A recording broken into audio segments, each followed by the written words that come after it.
El doctor Jorge Mérida Puga nos va a presentar el Programa Nacional de Bienestar Emocional. Invitamos a pasar al doctor. Jorge es egresado de la Facultad Mexicana de Medicina de la Universidad de La Salle. Su formación como psiquiatra la llevó a cabo en el Instituto Nacional de Neurología y Neurocirugía, y en la Universidad Nacional Autónoma de México cursó la maestría en Ciencias Médicas. Respecto a su experiencia laboral, fue médico adscrito en el Instituto Nacional de Psiquiatría Ramón de la Fuente Muñiz, donde realizaba actividades de atención al paciente y la academia. Por otro lado, ha sido profesor invitado de la asignatura de Psiquiatría en la Universidad de La Salle. Cuenta con un par de publicaciones en revistas médicas internacionales y desde el 2012 es voluntario en la red de médicos en la Fundación John Langton Down. Además de su práctica clínica en el medio privado, actualmente es director de Bienestar Emocional de la Secretaría del Trabajo y Previsión Social, donde se encarga de implementar el Programa Nacional de Bienestar Social en el trabajo, en donde capacita, asesora y acompaña a las empresas para la ejecución de acciones orientadas al bienestar emocional, la gestión de factores psicosociales y el impulso a la productividad. Muchas gracias, doctor Jorge, bienvenido. Gracias.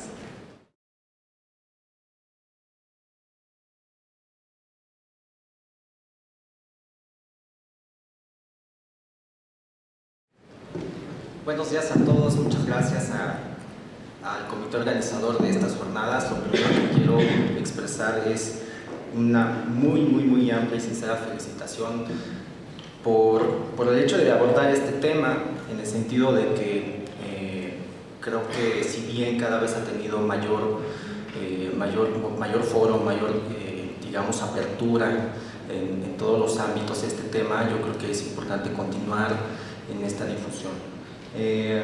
Lo que de alguna u otra forma intento hacer con esta participación es, pues, naturalmente favorecer este impulso que se le está dando al tema, visibilizar su importancia más allá de que podría en algún momento caerse en una frivolidad como algún tipo de moda. Entonces vamos a hacerlo, a tratar de visibilizar su importancia. Y también quiero dirigirme a la audiencia en un sentido, sobre todo a aquellos que son responsables de la seguridad y salud en el trabajo, o aquellos que son responsables en el área de recursos humanos o alguna otra área dentro de la empresa, y también aquellos servidores públicos que son parte en el diseño o ejecución de políticas públicas. También quiero dirigirme a ustedes, pues, para continuar, digamos, impulsando su trabajo, reconocer de su interés. Y pues bueno, hay que seguir atreviéndonos a tocar estos temas que, si bien al inicio podrían ser difíciles de abordar, una vez abordados yo creo que se facilita mucho el trabajo en ese sentido. Entonces, les quiero comentar un poco acerca de cómo surgió el Programa Nacional de Bienestar Emocional y Desarrollo Humano en el Trabajo. Este es un programa gubernamental, es un programa gratuito, es un programa voluntario, y en este periodo de inicio en la actual administración, yo creo que uno de sus retos en ese sentido como política pública es cómo se fue consolidando la forma en cómo se atiende o su modelo de atención. Entonces, trataré de dar un abordaje acerca de cuáles son los problemas que enfrentamos en México. Posteriormente veremos cómo se conceptualiza este programa. En tercer lugar, vemos qué es lo que hacemos realmente dentro de las empresas para que ustedes se den, para que ustedes de alguna u otra forma conozcan de manera concreta qué es lo que hacemos en cada organización. Y me permitiré cerrar con algunos retos o desafíos que a lo mejor tenemos todo el país en cuanto a estos temas. Y de manera humilde, si me permiten, también darles unos consejos a aquellos promotores de estos temas dentro de los centros de trabajo.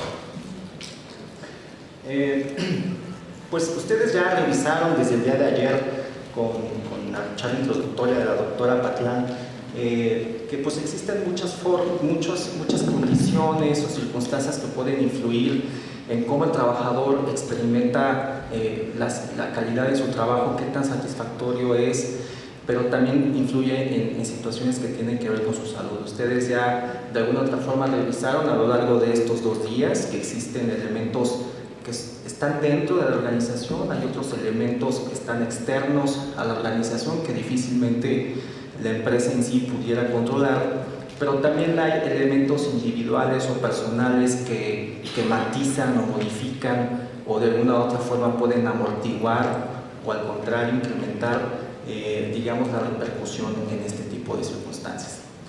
Entonces vamos a revisar un poquito cómo está el panorama en México y que a lo mejor nos pueden ayudar a hacer una inferencia de cómo está la situación de factores psicosociales asociados al trabajo en nuestro país. Pues en México un trabajador en promedio trabaja 2.257 horas al año. Son demasiadas horas, de hecho dentro del grupo de los países de la OCDE, pues es el país con más horas que se trabaja al año, más horas pagadas e incluso también es el país donde se trabajan más horas no pagadas, ¿no? Entonces es una circunstancia que es interesante y tendríamos que hipotetizar o tratar de preguntarnos por qué es así, por qué nos quedamos con estas jornadas prolongadas. En México, en promedio, el salario de los hombres es 16% mayor que el salario de las mujeres. Además de esto, las posiciones de liderazgo, de toma de decisiones o de dirección o de gerencia es también menos accesible para las mujeres que para los hombres. El 56.8% de las personas ocupadas en un trabajo se encuentran en la informalidad, es decir, más de la mitad de los trabajadores no tiene acceso al disfrute de sus garantías plenas que incluyen un trabajo digno y decente.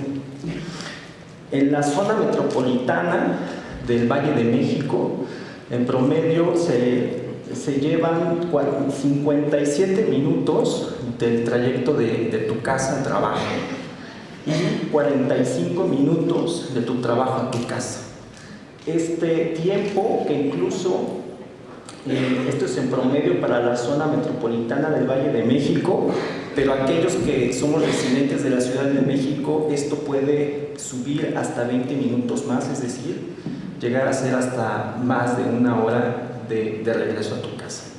Entonces, si sumamos a que tenemos una jornada o que por lo menos trabajamos 2.257 horas al año, tendríamos que a lo mejor por lo menos los que estamos en esta zona metropolitana anexar este par de horas también, porque finalmente es tiempo que se invierte respecto o con motivo del trabajo.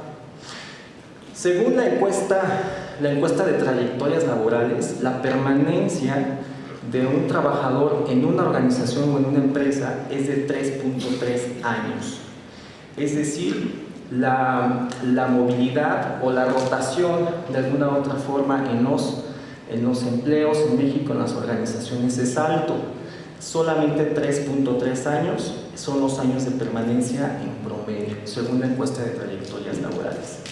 Tendríamos que preguntarnos cuáles son las causas de rotación. En algunos foros hay una discusión en el sentido de si consideramos la rotación como algo positivo o algo negativo.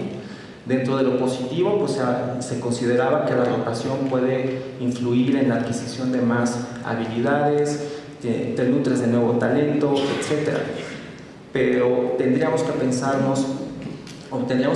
cuáles son las verdaderas causas. Cuando esa rotación es a expensas de un empleo precario, pues entonces no es una buena razón o no es un buen indicador de rotación en las empresas.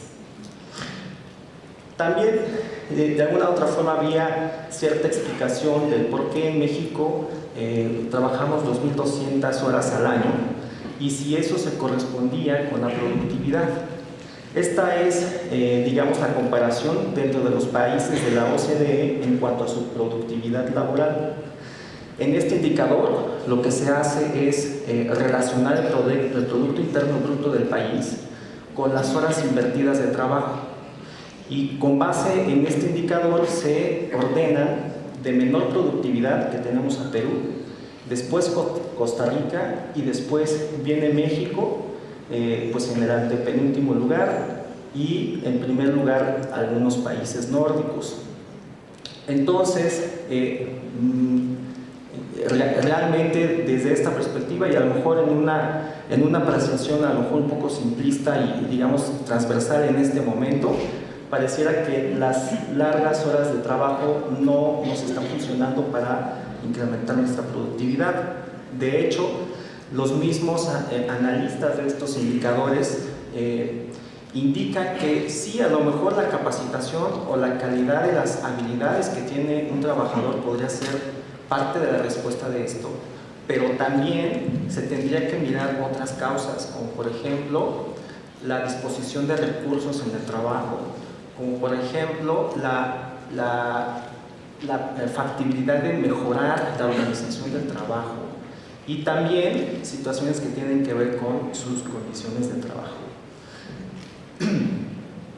Estas son unas laminillas de la encuesta también de trayectorias laborales, encuesta nacional de trayectorias laborales, en donde indica, ¿no?, dentro de sus muestras del 2012 en comparación con el 2015, que los hombres empiezan su edad laboral a los 20 años y las mujeres, ¿no?, podrían iniciar su vida laboral a los 23, 22, 23 años.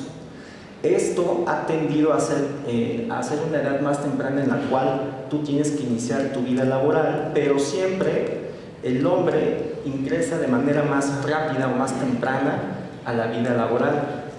Tendríamos que ver por qué ocurre esto, ¿no?, y si desde el inicio estamos teniendo ya una circunstancia de disparidad o desventaja entre los géneros en cuanto a su participación en el mercado laboral.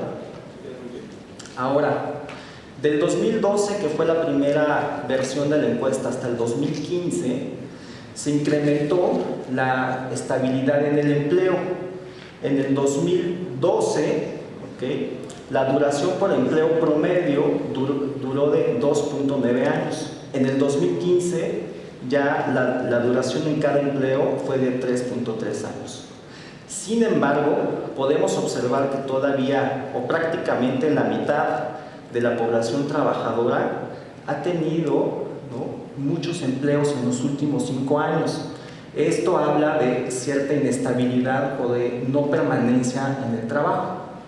Y repito, podrían ser causas positivas, como por ejemplo algún ascenso, alguna invitación a trabajar o algún empleo con mejores prestaciones. Sin embargo, fíjense, aquellos encuestados que tuvieron 5 empleos, realmente las razones de cambio podrían ser situaciones negativas, como condiciones laborales inadecuadas, ¿no?, según su horario, según el acceso a servicio social o seguridad e higiene. En comparación a aquellos que estuvieron, no solamente un empleo, aquellos que tuvieron solamente un empleo, los cambios que tuvieron 2 empleos, los cambios fueron más por razones personales, ya no tanto a razones propias del centro de trabajo, sino más bien algo personal. Entonces podemos ver que aquellos trabajadores que han tenido una inestabilidad laboral, muchas veces o la mayoría de las veces, esos cambios de trabajo que implica rotación es por situaciones externas al trabajador que podrían estar vulnerando la calidad de su trabajo. Incluso aquellos que disfrutaron de un trabajo con seguridad social tenían mayor,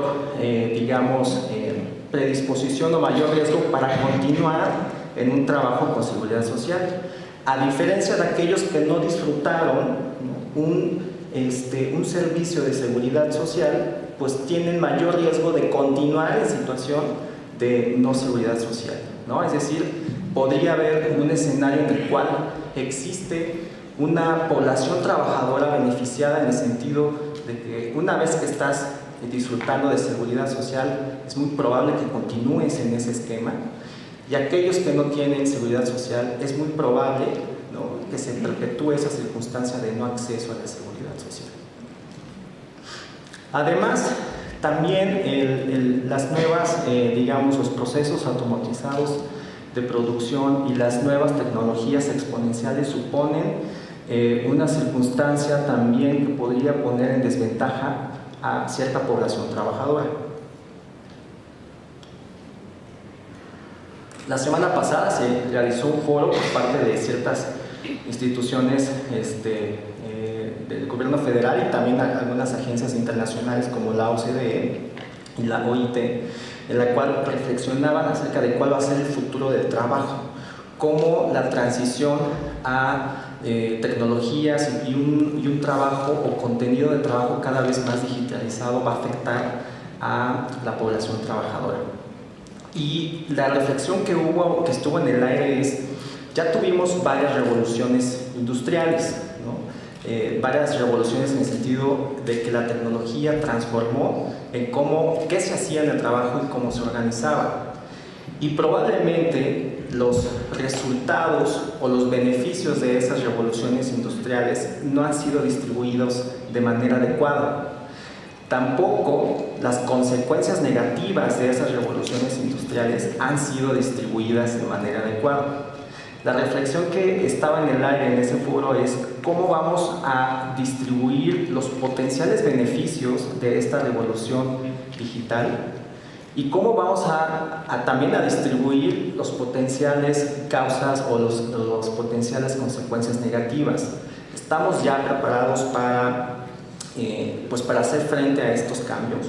Entonces es algo que tendríamos que preguntarnos. ¿Por qué? Porque finalmente a la población trabajadora se le van a demandar más cosas. Este es una laminilla de McKinsey Global Institute, en el cual hicieron una predicción de cómo los trabajadores de Estados Unidos y de Europa del Este, occidental, van a cambiar sus habilidades o finalmente las tareas que van a tener que desempeñar.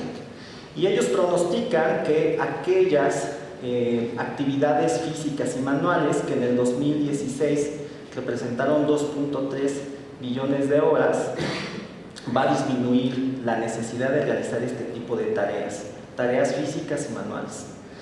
Aquellas tareas que requieren o que tienen una demanda cognitiva leve, ¿okay?, también van a disminuir. Por ejemplo, introducir datos, ¿okay?, o por ejemplo, de alguna otra forma tener una educación promedio, esto va también a disminuir. Las actividades que tienen que ver con una alta demanda cognitiva se van a incrementar, y aquí ya estamos hablando, por ejemplo, de características o habilidades como la creatividad y el procesamiento de información compleja y la interpretación de esta información. También aquí se está pronosticando que aquellas habilidades y conjunto de habilidades que podríamos englobarlas en lo que es la inteligencia emocional, se va a incrementar también su demanda o su trascendencia. Incluso aquí va a entrar este tema del emprendedurismo y el tomar la iniciativa. Asimismo, el liderazgo y el manejo de las otras personas o habilidades gerenciales van a ser cada vez más importantes. Y naturalmente, aquellas habilidades que tienen que ver con las tecnologías van a ser todavía más demandadas. Y esto también, de alguna u otra forma, está suponiendo que el trabajador va a estar cada vez en escenarios más cambiantes, con cierta incertidumbre, y que esto podría de alguna u otra forma generar mayor estrés. La cuestión de la violencia es algo importante de notar. Más adelante vamos a ver cómo impacta la violencia en México. Por ejemplo, también otros artículos o reviews de este mismo instituto han estado midiendo la prevalencia del trato hostil en las empresas. Y en 1998 casi la mitad de las empresas o de los encuestados refirieron haber tenido o ser víctimas de un trato hostil, rudo o violento. Para 2011 esto ya se incrementó al 55% y para el 2016 llegó hasta el 62%. Es decir, cada vez está más frecuente y desafortunadamente podría estar cada vez más naturalizado, normalizado. El problema es que además de que esto ya es indigno para la persona y que naturalmente esto impacta en la salud tanto física como mental de la persona, también está impactando en la productividad de las empresas. Por ejemplo, el 80% de aquellos que fueron sometidos a este trato rudo o hostil perdieron tiempo preocupándose acerca de ese incidente. Es algo que a todos nos pasa, ¿no? ¿Por qué me contestó así? ¿Por qué me escribió, ¿no? este correo en este tono? ¿Por qué no me saludó? Pues, ¿qué le hice, no? Entonces, esto nos ha pasado a todos. El 80% de los que hemos estado sometidos en alguna ocasión en la vida en un trato rudo en el trabajo, perdimos tiempo pensando acerca del evento. Pero también, 63% de estos, digamos, de los que fueron sometidos a este tipo de trato, perdieron tiempo tratando de evitar a la persona o al emisor de la violencia. Y es el clásico de que si me lo encuentro o me lo encuentro en el pasillo, pues mejor me desvío. Si sé que va a estar en una junta, pues mejor no voy. O si me lo encuentro en el comedor, pues me siento en otro lado. Es decir, las personas, ¿no?, llegan incluso a evitar a la persona que es emisora de violencia. Además, prácticamente el 50% y el 40% de estas personas víctimas, de manera intencional, disminuyeron el esfuerzo y la calidad de su trabajo. Es decir, de manera propositiva, ya no por estar pensando o estar distraído acerca del evento, sino de manera propositiva, hay una venganza, por así decirlo, hay un ajuste de cuentas del trabajador con la organización. Entonces, esto es también importante visibilizarlo. Las personas que están en puestos de liderazgo naturalmente deben ser muy cautelosos con la forma en cómo se conducen. La mayoría de estas personas naturalmente tienen el sesgo narcisista que todos los humanos tenemos. Pero cuando estamos o se está en esos puestos de liderazgo, probablemente este sesgo podría estar más aumentado. De hecho, hubo una encuesta en la cual en sesiones de lluvia de ideas a los jefes o a los líderes se les preguntó cuántas veces interrumpías a una persona o qué porcentaje de los comentarios o observaciones negativas realizaste. Los líderes declararon que solamente hacían un cuarto de todos los comentarios negativos y que habían interrumpido a los demás en tan solo 3 ocasiones. Pero cuando analizaban los videos de esas sesiones de lluvia de ideas, podría revelarse que hasta el 65% de los comentarios negativos fueron realizados por quien tenía un puesto de liderazgo y que llegaban a interrumpir a las demás personas hasta en 20 ocasiones. Entonces son situaciones que a lo mejor no son tan visibles para la misma persona que está en un puesto de liderazgo. Entonces, como mencionaba, hay cosas que podrían escapar al alcance de lo que realmente se podría hacer en la empresa. Pero hay otras cosas muy trascendentes que sí puede hacer la organización. Entonces, estas cosas a lo mejor podríamos englobarlas en 4 categorías. No creo que sea un listado de categorías exhaustivo, pero de manera general y tratando de simplificar un poco qué es lo que se hace en las empresas, podríamos englobar estas circunstancias en 4 categorías. La organización del trabajo naturalmente tiene que ver con el volumen, es decir, con la carga, con la cantidad de trabajo que se tiene que hacer y cómo está relacionado con la autonomía, el control o la participación que tiene el trabajador para determinar tiempos, para determinar técnicas, para determinar prioridades. La organización, naturalmente, del trabajo impacta en cómo se relacionan las personas en esta organización y a su vez las relaciones interpersonales también impactan finalmente en la calidad del trabajo. El contenido del trabajo, como bien lo estuvieron estudiando este par de días, tendría que observarse cuáles son los riesgos específicos para cada uno de los puestos de trabajo. Ayer se analizaba que no es lo mismo ser un prestador de servicios de salud que un que un transportista o que un profesor en alguna secundaria. Naturalmente no es lo mismo, entonces hay ciertos, digamos, escenarios que someten a los trabajadores a riesgos diferentes. Ok, las condiciones de trabajo es algo también que se debe abarcar, no solamente las condiciones físicas, sino también las condiciones laborales. Estas condiciones laborales que pueden condicionar el acceso a seguridad social, que pueden condicionar la percepción de estabilidad o de seguridad en el empleo, la percepción de posibilidades de crecimiento, etc. Nosotros asumimos que la falta de gestión de estos factores psicosociales tiene como consecuencia el estrés laboral, y esto es importante enfatizarlo. Nosotros de alguna u otra forma asumimos que hay una temporalidad en este fenómeno. La temporalidad es la exposición al riesgo, la consecuencia de las más inmediatas es el estrés, ¿sí? Y las consecuencias tardías son la afectación en la salud y la afectación en la empresa. Entonces, el estrés laboral, esta es una definición que es proporcionada por la Organización Internacional del Trabajo. En el marco normativo mexicano, el estrés laboral no es considerado una enfermedad, y haciendo una revisión de los catálogos internacionales de enfermedades, tampoco observo que sea identificado como una enfermedad.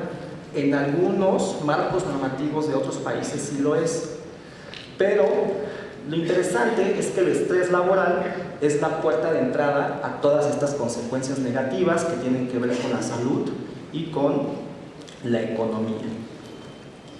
Aquí tenemos algunas de estas consecuencias: renuncia psicológica, ausentismo, rotación, baja lealtad, días por incapacidad, costos por accidentes y un bajo sentido de pertenencia. Dicho sea de paso, se ha realizado un cálculo acerca de cuánto cuesta el ausentismo. Dependiendo de cómo se calcule, si calcula solamente las horas hombre, te podría representar el 7.3% de la nómina, 7.3% de la nómina. Pero si además le añades otros costos como contratar personal de horas extras o cómo se detuvo la producción en el sentido de la presencia o la ausencia, mejor dicho, de esta persona, el costo del ausentismo podría elevarse hasta el 15% de la nómina. Además, el ausentismo en México se ha medido que la mayor tasa de ausentismo ocurre en lunes y en viernes. Uno podría pensar que es por nuestra vocación por la fiesta, y probablemente sí, pero no es la única razón. Se calcula que de 3 días de ausentismo, uno está enfocado solamente a problemas de salud. Los otros 2 días estarían enfocados entonces a otra cosa. ¿Sí? Tendríamos que preguntarnos qué es esa otra cosa. ¿Serán los trámites que tenemos que hacer? ¿Serán los pagos que tenemos que ir a realizar? ¿Será pues, el festival del hijo de la hija que tenemos que realizar? ¿O cuidar a un familiar que tenemos en casa y que está enfermo? Entonces, yo creo que es importante preguntarnos eso. O sea, solamente uno de 3 días de ausentismo es generado por un problema de salud. ¿Cuáles son las otras causas de los otros 2 días de ausentismo? Es interesante de una u otra forma preguntarnos. Okay. Voy a regresar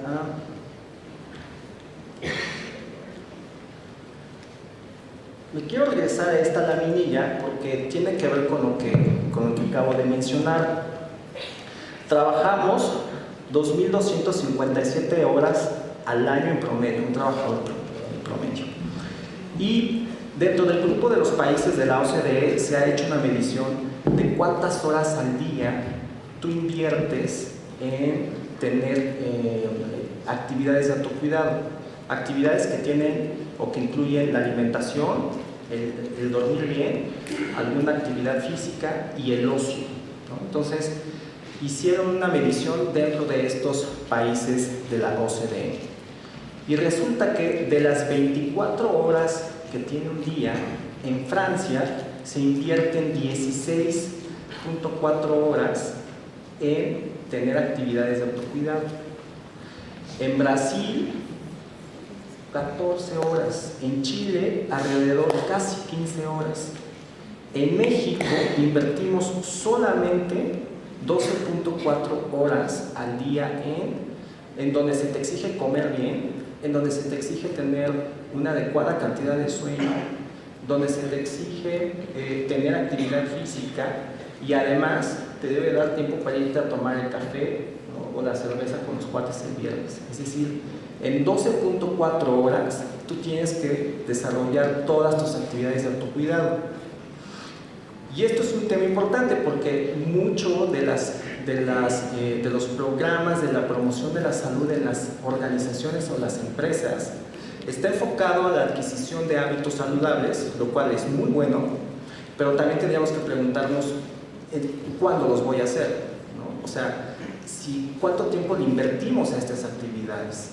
Entonces, eso es interesante. Ok, vamos nuevamente a la diapositiva donde estamos. Muy bien, ahora vamos a hablar, ¿no? de cómo se conceptualizó finalmente este programa, ¿no? En unos minutos más incluso vamos a escuchar al maestro Jorge Gutiérrez Siles, quien fue, por así decirlo, pues no por así decirlo, realmente así fue, el que ideó justamente este programa y quienes tuvimos también la suerte de colaborar con él y continuar con esta circunstancia.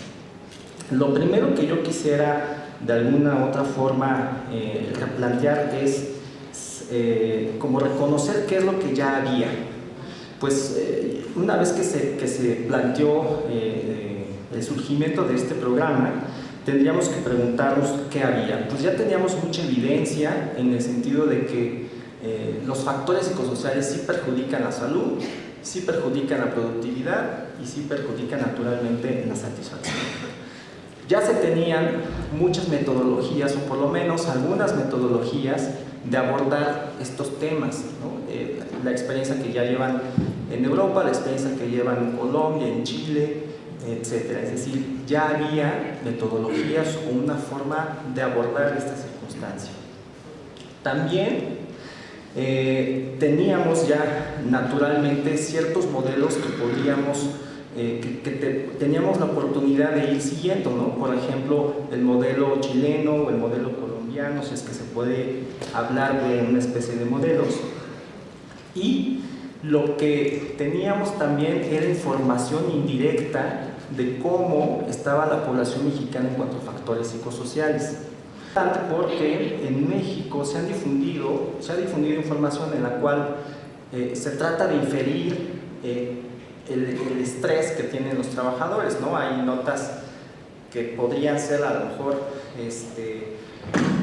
muy desorientadoras, para no decir exageradas, ¿no? De que el 75% de los trabajadores en México está expuesto o tiene estrés laboral, ¿no? Incluso más que China y que Estados Unidos.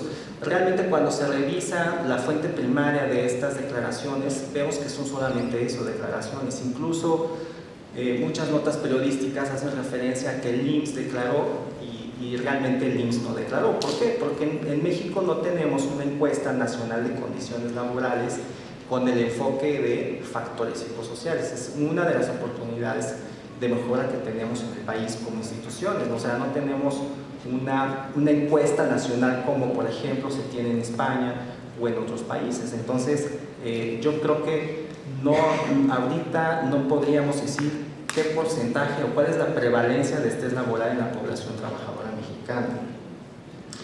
¿Qué es lo que ya teníamos también? También ya teníamos la experiencia de ciertas acciones en la industria, en la iniciativa privada. En la iniciativa privada ya se habían estado realizando acciones que podríamos decir que se parecían un poco a la gestión de los factores psicosociales. La iniciativa privada lo está de alguna otra forma orientando hacia temas de liderazgo, hacia temas de clima laboral, hacia temas también de promoción de la salud o wellness, ¿sí?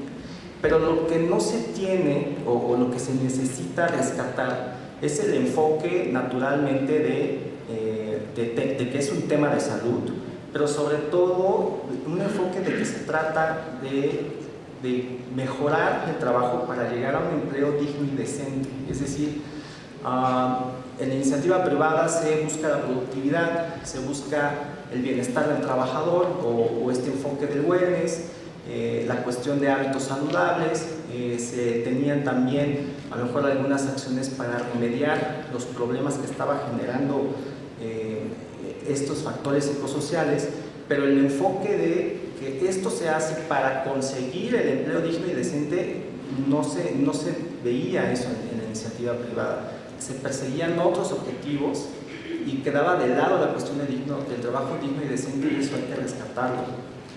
También ya se tenían muchas acciones por parte de ciertos grupos sindicales e incluso ya también se tenían acciones por instituciones y acciones ya de larga trayectoria, como incluso aquí en el Instituto Mexicano de Seguro Social, donde se adoptó la metodología Solve en años previos.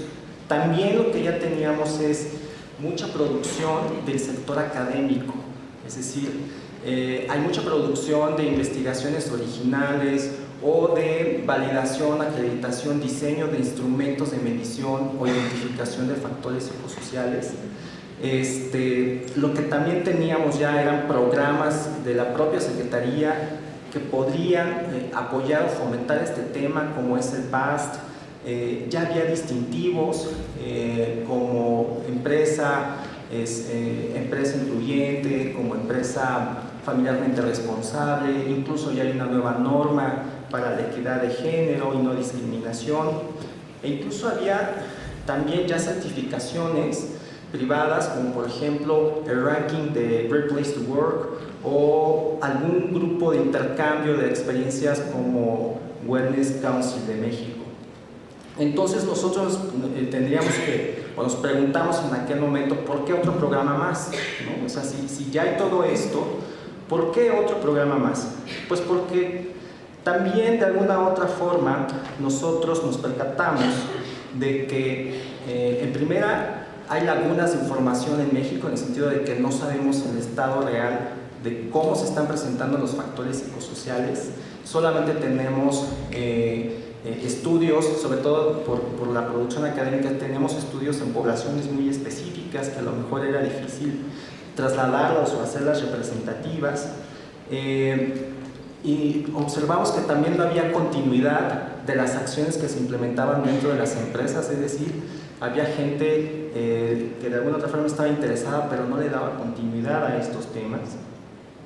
Había un temor por parte también de las organizaciones de que las acciones derivadas del cumplimiento de la norma oficial mexicana no iban a ser operables, o que las instituciones mexicanas no teníamos el suficiente personal o capacitación para atender la demanda de las soluciones que este tipo de normatividad iba a generar.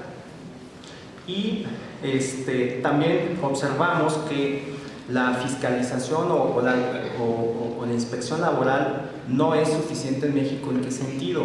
En México tenemos más de 470,000 unidades económicas, o sea, más de 470,000 unidades económicas.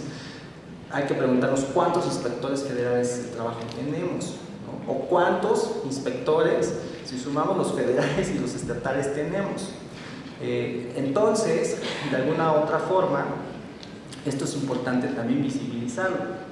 Además, también nos dimos cuenta que este tipo de programas necesitaban estar insertos en un sistema de gestión para justamente elevar la probabilidad de continuidad. Si no se modificaban las políticas, si no se generaba un comité, si no se generaba un sistema de evaluación y de mejora continua, estas acciones se perdían dentro de las empresas. Y también nos dimos cuenta que así era y continúa siendo muy necesario transferir el conocimiento.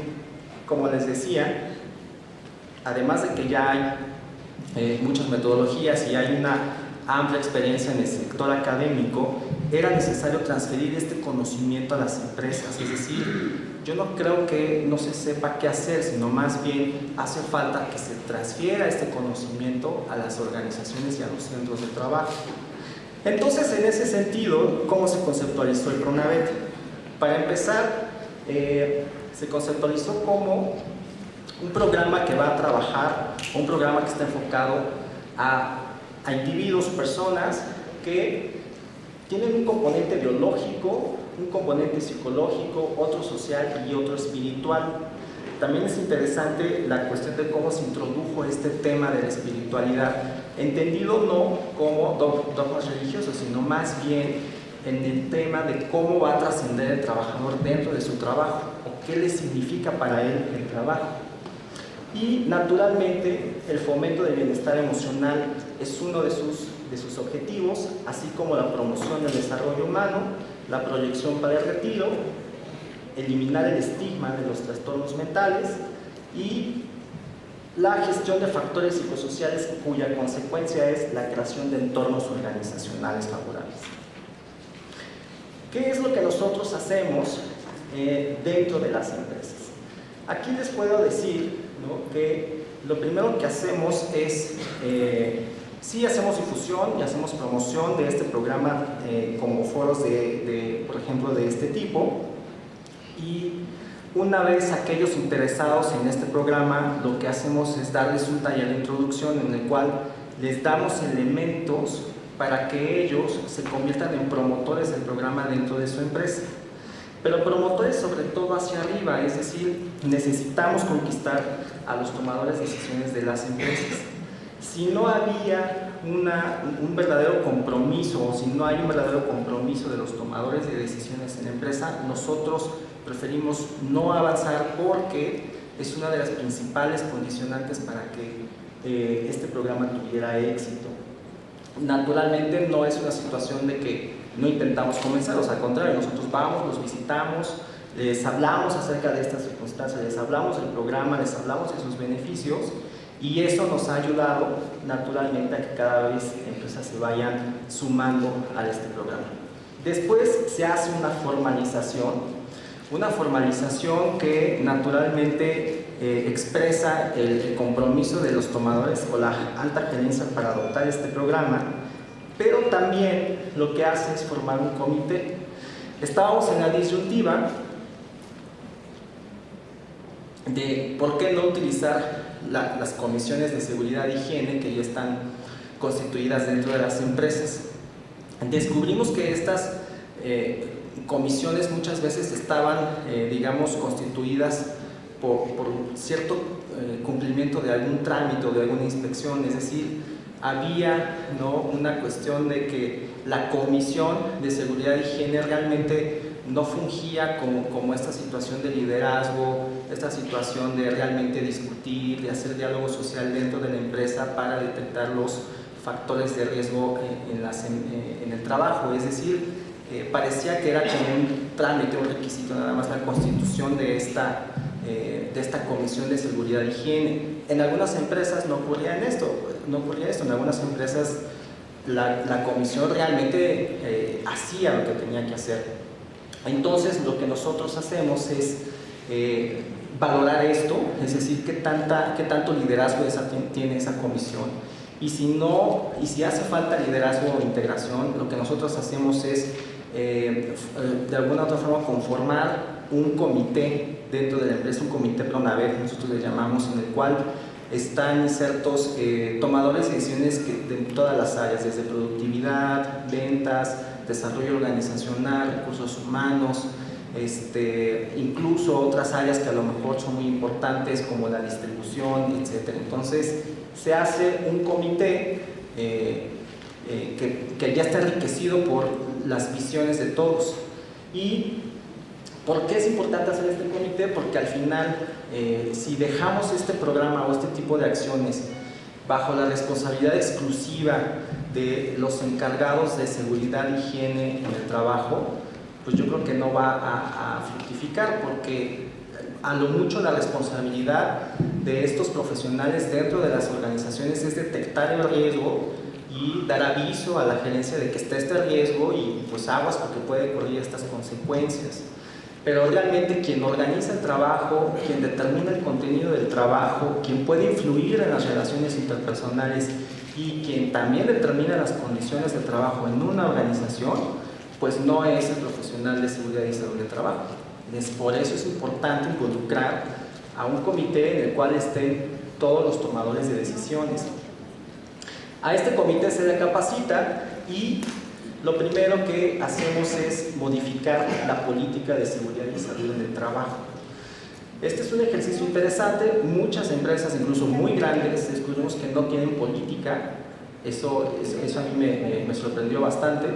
Otras sí tienen política, pero incluso los mismos encargados del área de salud ocupacional no la saben o no identifican cuál es el contenido de esa política. Lo que nosotros hacemos es un ejercicio que finalmente es una práctica integradora de la cultura organizacional. Con ciertas preguntas evocativas nosotros los orientamos para que ellos identifiquen qué valores tienen ellos como organización respecto a la seguridad y salud en el trabajo, y una vez que detectan sus valores los orientamos para que determinen sus principios y de allí partan los compromisos que tienen que cumplir. Este ejercicio es muy enriquecedor porque los que están conformando este comité se apropian de esta política porque ellos la elaboraron, y eso también vemos que los motiva más para cumplir los compromisos. Y una vez que se modifica la política, que dicho sea de paso es el primer paso de un sistema de gestión, necesitamos recabar ciertos indicadores que las organizaciones podrían o no estar recuperando de manera, digamos, rutinaria, como es el ausentismo, la rotación, la siniestralidad, etc. ¿Por qué? Porque necesitamos hacer una vinculación entre las acciones que vamos a hacer y estos indicadores, ¿no? Si bien las acciones que se ejecutan a partir del PRONAVET digamos que no son las únicas responsables para la mejoría de estos indicadores, sí contribuyen en algo. Entonces es importante empezar a hacer esta vinculación, que los profesionales de la salud ocupacional en ocasiones lo tenían visibilizado, pero la mayoría de las veces no. A partir de esto los orientamos para hacer un diagnóstico. Este diagnóstico tiene varios elementos. El primero de ellos es un diagnóstico que nosotros le llamamos cualitativo, pero que básicamente surge a partir de la observación, con un instrumento también de la misma organización del trabajo. Lo que hacemos es inducir a los integrantes de este comité a que observen cómo están las condiciones de organización, de relaciones y también de contenido de trabajo en sus áreas, para que ellos vayan evaluando si es necesario realizar alguna acción o no. Entonces este ejercicio de evaluación, que finalmente es cualitativo, es importante porque contrasta mucho la visión que tiene este comité con la visión que podríamos obtener del mismo trabajador. Además de este diagnóstico cualitativo, hacemos o se aplica finalmente la encuesta de la misma norma oficial mexicana o el proyecto de norma, además de otras preguntas que exploran cómo está el trabajador en cuanto a la percepción de su estado de salud, el tipo de enfermedades o enfermedades que autorreportan, incluso la experimentación de ciertas emociones o la pérdida de ciertos elementos que podrían exponerlos a un proceso de duelo. Después de este diagnóstico, y donde más hemos invertido energía es en este proceso, porque antes de disparar un diagnóstico debe haber ciertas condiciones en la empresa. Si ustedes realizan un diagnóstico sin un contexto en el cual el trabajador entienda para qué es, o que los mandos medios entiendan para qué es, ese ejercicio podría ser, en lugar de ser algo enriquecedor, podría despertar como suspicacia, podría despertar de alguna otra forma inconformidad. Y si no está contextualizado en una política, en un programa, en una planeación, entonces hacer solamente una encuesta de medición podría incluso ser perjudicial y no contribuir al beneficio del trabajador. Una vez que se tiene este diagnóstico, los orientamos para que ellos establezcan sus acciones, que están orientadas a 12 meses. Nosotros pudimos observar que muchas empresas ya habían estado utilizando el cuestionario de la norma y que de alguna u otra forma, al obtener ya el nivel de riesgo, se quedaban justamente en ese paso. Ya tengo el nivel de riesgo, ya sé si estoy en rojo, naranja, verde, amarillo o verde, pero no sé cómo vincular este resultado con una acción en concreto. Tampoco puedo identificar qué acciones de las que ya he estado haciendo podrían solventar lo que se detectó en este diagnóstico. Entonces, esto es muy importante porque el salto del resultado del diagnóstico a una acción concreta planeada, allí había mucha dificultad.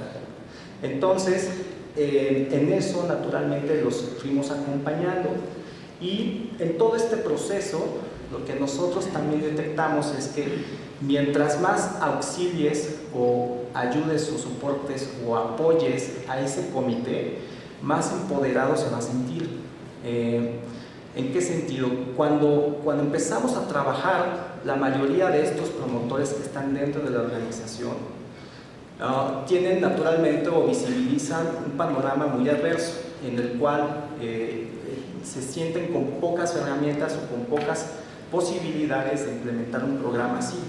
Entonces lo que nosotros hacemos es darles este acompañamiento, les damos soporte, les damos apoyo, los motivamos y nosotros notamos que cada vez mientras más se avanza en el programa, ellos se sienten más empoderados y más confiados de lo que pueden hacer. Entonces esto también es importante señalarlo porque a veces existen personas con mucho talento dentro de las empresas que quieren hacer acciones, pero que no se atreven porque piensan que nunca van a convencer a su gerente, porque piensan que nunca van a poder influir en la cultura entre la base trabajadora, porque piensan que el abordar estos temas puede ser negativo, incluso puede despertar hasta inconformidades o conflictos laborales. Entonces, esto es importante, empoderar a las personas que están encargadas de este proceso. Y naturalmente, si no se tiene un seguimiento y una evaluación del impacto, pues no habría posibilidad de hacer mejoras en este sentido. Uno de los instrumentos que nosotros utilizamos es la metodología Solve. Y esto es importante mencionarlo porque de las principales críticas que se ha hecho a la Organización Internacional del Trabajo es ¿por qué no hablas abierta y directamente de los factores psicosociales y lo tratas como si fuera un tema solamente de promoción de la salud? ¿No? Había como justamente esa observación. Temporalmente, pues Solve de alguna u otra forma en cuanto a la trayectoria cronológica apareció primero que otros instrumentos de la propia Organización del Trabajo en el que ya se abordan estos temas de manera directa y explícita. Pero aún así,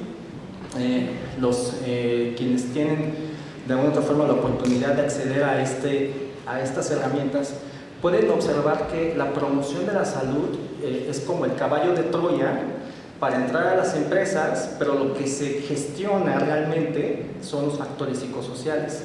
Entonces, en el contenido y en la forma en cómo se va implementando este instrumento, ustedes pueden percatarse de que realmente la promoción de la salud es un caballo de Troya para hablar y abordar precisamente los factores psicosociales.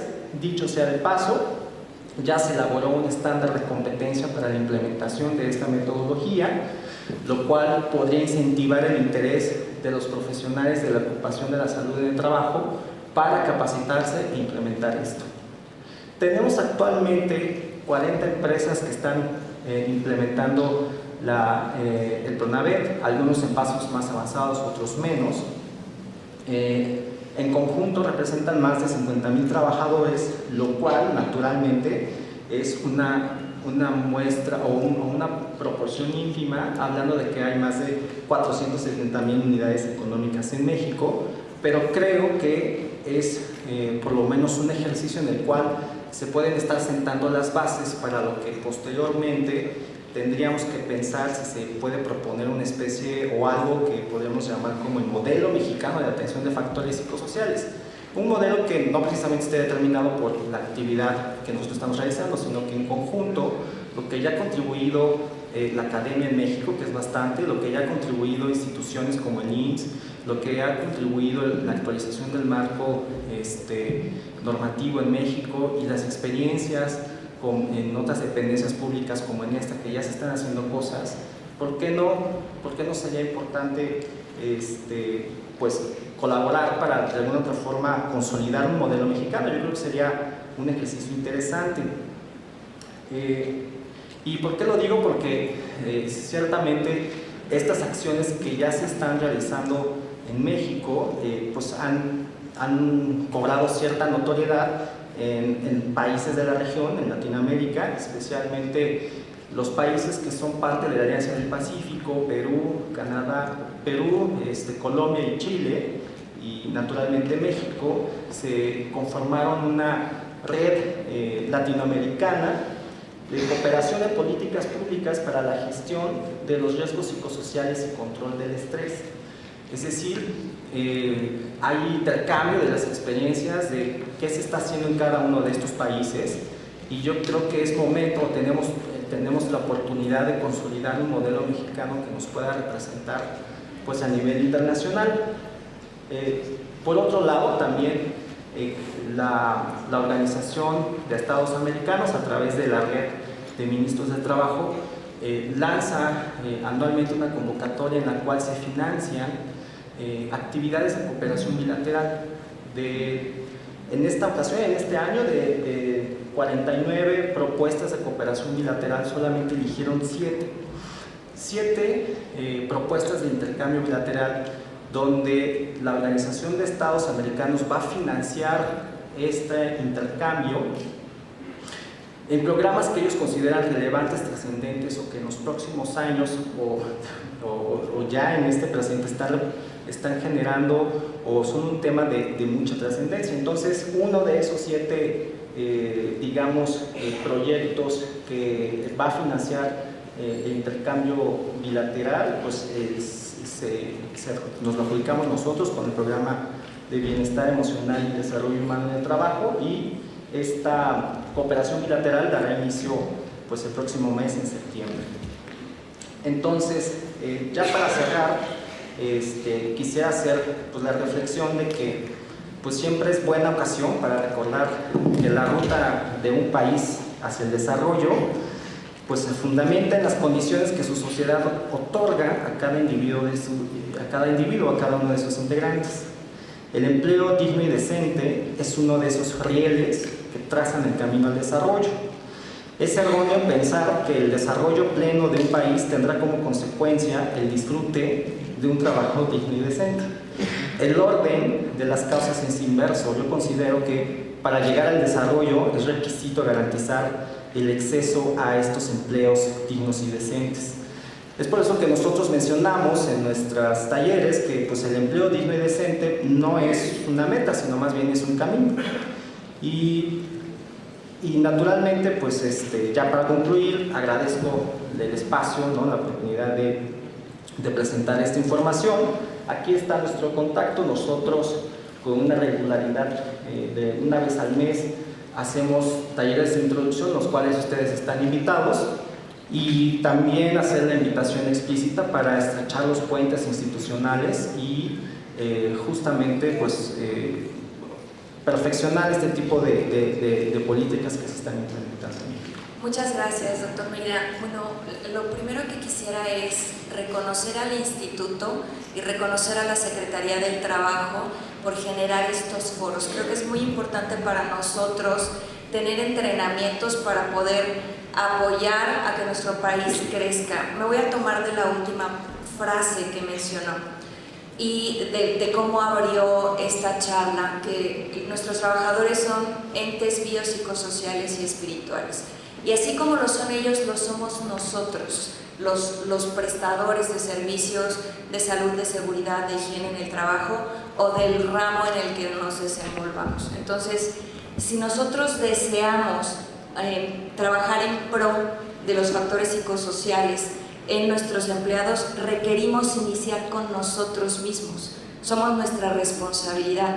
Yo no puedo empoderar a una empresa, no puedo enrolar a mi gerente general no puedo entrenar a mis supervisores, a mis gerentes paralelos, si yo misma no estoy entrenada en mi manejo de emociones, en mi liderazgo, etcétera, etcétera. Pero también es una responsabilidad de todos los que estamos acá sentados, creo, compartir esta información que ustedes nos están obsequiando, ¿no? Yo creo que es un parteaguas bien importante para el país, que en conjunto, como dice usted, las instituciones estén sumando para que todos crezcamos. Al final, si crece la economía de México, crecemos nosotros. Y al trabajar factores psicosociales, crecemos como país. Entonces, el comentario es agradecer a ambas partes, reconocerlo a usted. Yo ya tomé el taller de Pronavet en Secretaría del Trabajo hace 2 meses, y lo que hago desde mi trinchera es a mis alumnos de Diplomado en Medicina del Trabajo, a mis compañeros de generaciones, a mis colegas de empresas, los invito a que estén entrenándose, a que estén participando, e invito a todos los demás a que tomemos acción en lo que nos corresponda, porque de pronto parece que no hacemos nada, que no sumamos, pero si me hago cargo de mí y de la pequeña porción que me corresponde, entonces todos vamos a ir sumando, y de esa forma vamos a caminar hacia adelante. Muchas gracias por el foro.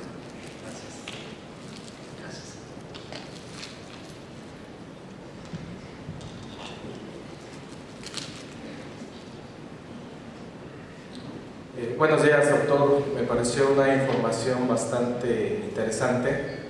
Yo vengo de iniciativa privada, el área metal mecánica y la industria automotriz. A mí se me hace esto que acaba usted de exponer de una gran aplicación, considerando los factores, considerando las actividades del día a día, los comportamientos, los problemas del día a día que vivimos. Mi primera pregunta era cómo acceder al programa, pero bueno, ya al final usted lo puso por ahí.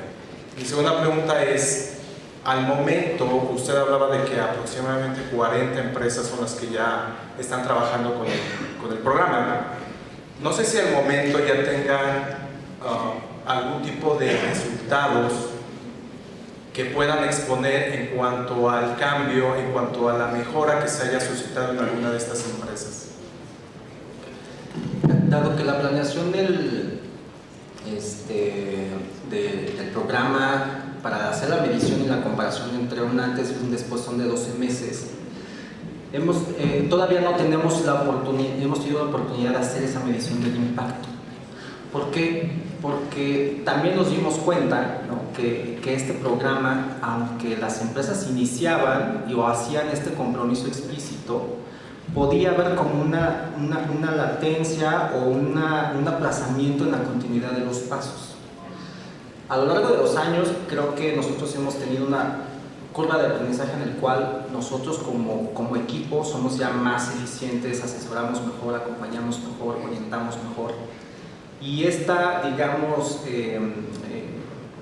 la consecución de los pasos es cada vez más adecuada o más acelerada. Ahorita no tenemos todavía una medición del impacto, sobre todo en estos indicadores que son relevantes como la productividad, el ausentismo, etc.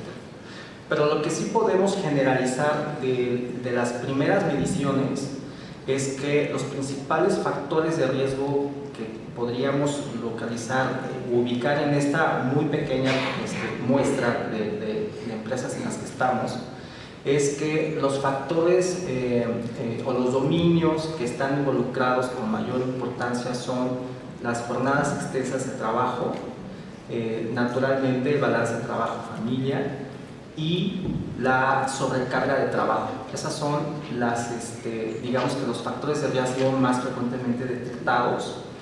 Y en cuanto a la sobrecarga de trabajo, también el factor de bajo control o baja autonomía está muy presente, ¿no? Entonces es un poquito digamos que la fotografía que podríamos extraer de estas empresas que ya realizaron su diagnóstico inicial, dentro de la circunstancia que tiene que ver con hábitos saludables.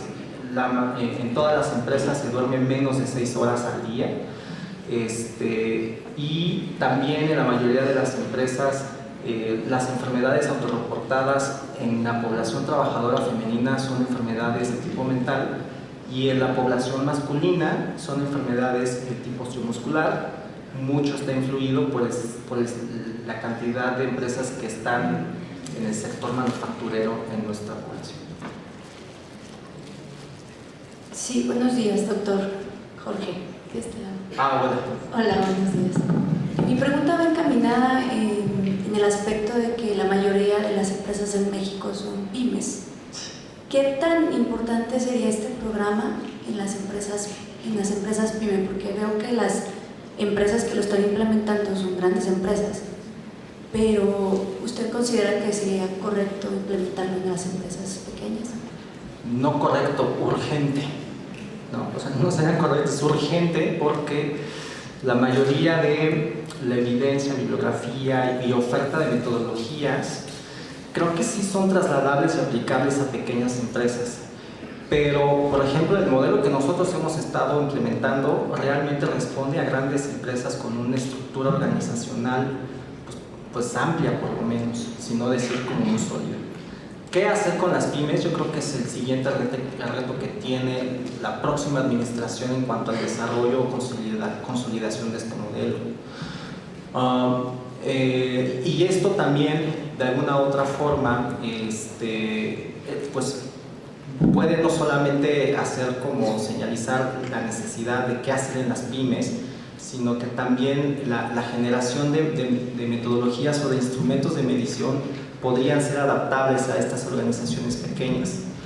Nosotros nos dimos cuenta que cuando aplicábamos la encuesta se tardaban entre 45, o sea, digamos que en sectores donde había una escolaridad elevada se tardaban 20 minutos, 30 minutos en contestar todas las preguntas, pero en otros sectores como el manufacturero se tardaban entre 45 y 50 minutos.